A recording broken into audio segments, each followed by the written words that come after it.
আজ সুযোগ পেয়েছি। এই পাগল সৈন্যরা জাতীয় সঙ্গীত চলার সময় নিজেদের বন্দুক হাতে নেয় না। এই সুযোগ, আজ ওকে গুলি করে ছিন্ন বিচ্ছিন্ন করে দেব।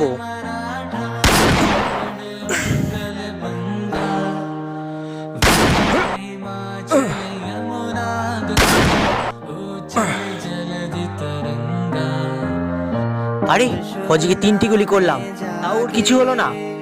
এই লাস্ট গুলি বেঁচে আছে, দেখি কি হয়।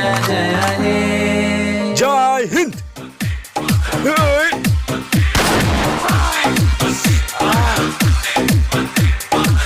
কিরে সালা, আমাকে মারতে এসেছিলিস তাই না? চল কে কাকে মারে এবার দেখাচ্ছি। এটা ইন্ডিয়ান আর্মির বুক। তুই 3 গুলি কি, তুই যদি 10 গুলিও মারতিস আমার কিচ্ছু করতে পারতিস না। আর তুই শালা 1 গুলিতেই জম দুয়ারে চলে যাবে।